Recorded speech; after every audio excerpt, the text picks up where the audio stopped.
very good evening. You're joining with Prime TV News. I'm Vibhuda Vijay Bandaru. First, let's look at today's headlines.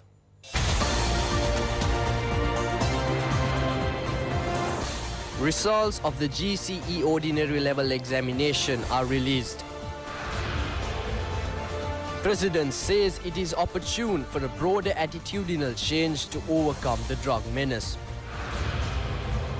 Notorious drug kingpin Kanjipani Imran, deported from Dubai, is arrested. Brexit minister says the British Prime Minister's deal is the best option.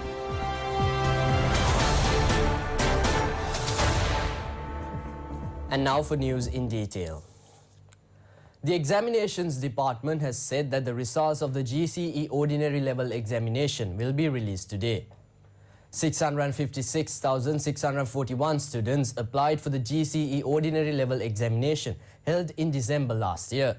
It included 422,850 school candidates.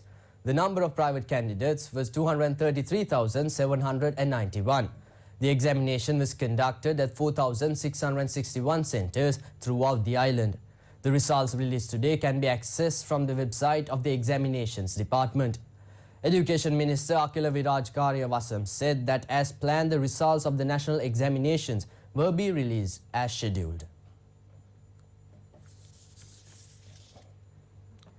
President Maithripala Sirisena has said that the time has come for a broader attitudinal change to overcome the drug problem. He expressed these views joining in a gathering organized to raise awareness on state officials on the Bak Mahathiruma. The Bak Mahathiruma will be implemented on the 3rd of April on behalf of a drug-free country with the participation of school children countrywide and the active contribution of heads and employees of all state, corporation and statutory boards representing national, provincial, district and regional levels. A meeting was held today under the patronage of the President at the Bandaranaike Memorial International Conference Hall to brief state officials and all others of the program. It was also joined by all ministry secretaries, heads of statutory boards, vice-chancellors of the universities and the heads of the media institutions. Arrangements have been made to hold a brief function at the Colombo Independence Square under the auspices of President Maithripala Sirisena in view of the Bak Mahathiruma. Its inauguration will be telecast live and all state members will join in this event parallel to the function from their workplaces. Also, all school children countrywide are scheduled to join in this event. Addressing the gathering, the President said that this illegal narcotics racket unfortunately devastating society today. The President urged the public to join hands and eliminate the narcotic menace from the country. He drew parallels to the ill effects of the narcotic menace to that of the destruction caused by terrorists and imperialists in a country. The anti-narcotics program will be further strengthened after April 3rd. The police and the Navy will conduct raids in the country.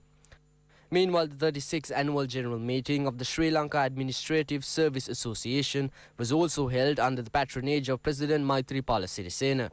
Addressing the function held at the Nelum Pokuna Theatre, the President pointed out that effective changes should take place in the country's public service in order to surmount the challenges encountered by the country. Notorious drug kingpin Mohammad Najid Mohammad Imran, alias Kanjipani Imran, who was arrested in Dubai, has been deported from the country. On arrival at the Katunaike International Airport, he was taken into custody by the Criminal Investigations Department. The Office of the Police Media spokesman said that he is at present under interrogation. Reports said that he had attempted to flee to the Maldives from Katunaike. Kanjipani Imran was taken into custody along with Markandure Madush by the Dubai police on the 5th of February this year. After interrogation, 3 others along with him were deported from the country. Accordingly, he arrived at the Katunaike International Airport this morning in a Dubai flight. It is reported that the Criminal Investigations Department arrested Kanjipani Imran while he was remaining in the airport passenger terminal with the intention of leaving for Maldives. The 3 others who were deported along with him from Dubai were also taken into custody by the Criminal Investigations Department. Police media spokesman SP Ruwan Gunasekara said that Muhammad Najim Muhammad Imran, alias Kanjipani Imran, who was involved in many crimes and deported from Dubai, was deported yesterday. He arrived at the Katunayake International Airport today. Sleuths of the Criminal Investigations Department arrested him for interrogation. He had been hiding in Dubai for some time. He is a person who had steered many robberies, drug peddling and extortion of money. He was a most wanted criminal by the Sri Lanka police for several incidents. The others who arrived with him have been taken into custody for drilling. In the meantime, the other suspects, including Markandure Madush and vocalist Amal Pereira, are due to be produced in the Dubai courts today. It is reported that several inquiry reports with respect to them are due to be produced in the Dubai courts today. Nadimal Pereira, the son of Amal Pereira, and a prison officer who were taken into custody were returned to the island yesterday after they were deported. Nadimal was released after being grilled by the Criminal Investigations Department. However, the prison officer was taken into custody by the Colombo Crimes Division for further investigations. President's Counsel Yasantha Kodagoda, appointed as the new president of the Court of Appeal, has taken oaths in his new position. Additional Solicitor General, President's Counsel Yasantha Kodagoda, took oaths as the new president of the Appeals Court before President Maithripala Sirisena. He took oaths at the president's official residence. President Secretary Uday R. Senaviratne joined in this occasion.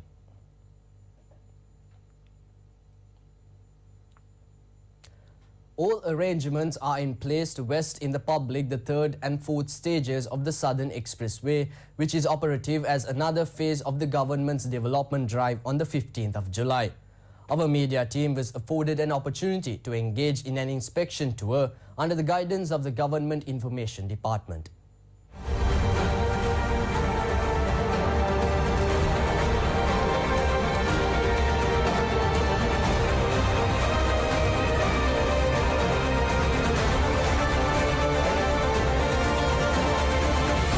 The extension of the Southern Expressway project is operative from Matara to Hambantota. Its complete length is 96 kilometers. The third phase is operative from Vetia to Andarababa and its total distance is 15 kilometers. Its estimated cost is 31.57 billion rupees. Interchanges have been established at Vetia and Suryavava. Construction of this section is handled by the China State Construction Engineering Company. Officers in charge of the project claim that 95% of its construction had already been completed. KW Kandambi, project director of the Southern Expressway Extension second phase, said that a special significance is that this third phase passes the irrigation canal network of the Mahavali agricultural area. As they completed the 15 kilometer of the expressway, 10 kilometers of agricultural network has been reconverted. This has been done without causing any hindrance to the cultivations. For this section, they required about 1 million cubes of soil. He said that through this process, they had not done any harm to the environment. With the completion of work on the entire project, the public will get an opportunity of travelling from Colombo to Hambantota via Matara within a very short period. The program for a well-educated administration for the results commenced at the parliamentary complex today. It began under the patronage of Minister Kabir Hashim and Deputy Speaker Ananda Kumarasiri. It is a joint effort by the Evaluation Committee of Sri Lankan Parliamentarians and the Sri Javardhanpura University in collaboration with international support. The purpose of this program is to strengthen the Parliamentary Research Unit as well as the government evaluation process and seek the involvement of the universities for evaluation. Joining at the inauguration of the program, Minister Kabir Hashim said that everyone could achieve its benefits. He said that Sri Lanka is the first country to introduce this system. As parliamentarians, they should understand the positions are temporary, but its research committee will operate permanently. Benefits can be equally given as the committee does not change although governments change. Deputy Speaker Ananda Kumarasiri said they expect to immediately meet two aims through the EIGR program. They are securing reports with respect to research and evaluation and processing the research reports obtained so that they could be used in Parliament. An efficient piece of work can be done in the future through the growth of the Parliamentary Research Service.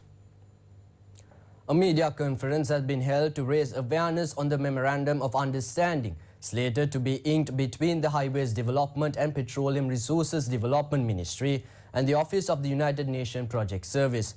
The media briefing was held at the Ministry Auditorium. The agreement to be signed related to the introduction of a software to further facilitate the task of the Road Development Authority. Clarifications were made at this news conference on the tasks that will be carried out by this software and its benefits. Ministry Secretary Sunil Hettiarachchi and Sri Lankan and Maldives Director of the United Nations Project Service Office Sudhir Muralidharan were among these present.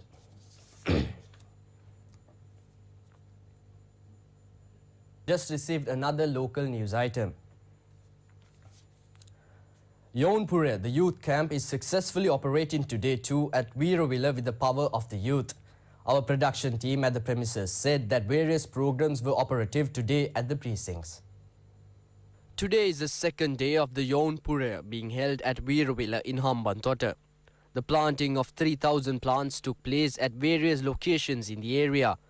Local as well as foreign youths joined in these events, displaying a keen enthusiasm. Art, dancing, music and personal development were among the various items organized. Particular attention was drawn to building national reconciliation at Yaunpure. In addition to sports events, the young men and women were educated on the prevention of drugs. Workshops and lectures were held on various topics. A large number of youth participated in the independent television media network booth established at the Yaunpure premises. Youth engaged in this program were also afforded an opportunity to join in an observation tour of the Mattala International Airport.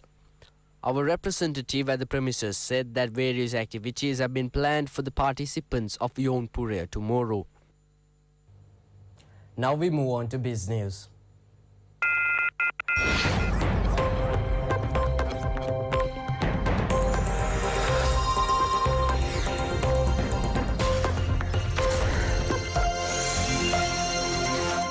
Sri Lanka has to compete with a set of countries which have higher wages instead of trying to beat low-wage nations like Bangladesh and Myanmar, as the central bank depreciated the rupee to cut real salaries of the people and lower living standards.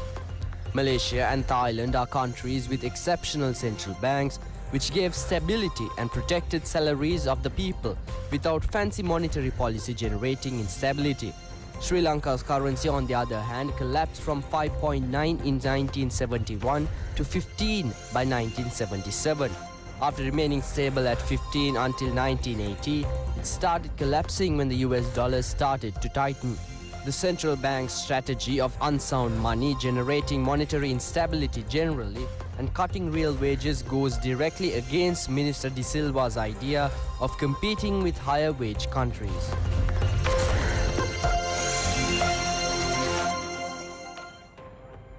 The benchmark all-share price index gained 44.51 points to close at 5,556.28, while the S&P Sri Lanka 20 index gained 34.62 points to close at 2,736.49. The turnover was 457.77 million rupees, with 13.6 million shares changed in hands in 3,334 trades. The market capitalization at the end of the day was 2,597.81 billion rupees. Top 5 gainers of the day were S&B Leasing non-voting, Blue Diamonds non-voting, Chemonex, T Smallholder Factories and HVA Foods. While the top 5 losers were Singer Industries, Nation Lanka Finance, Agstar, Multi Finance and Hapugasthana Plantations. Today's foreign purchases were 232.04 million rupees and foreign sales were 278.82 million rupees. There were 2 crossings today and the crossing turnover was 112.22 million rupees.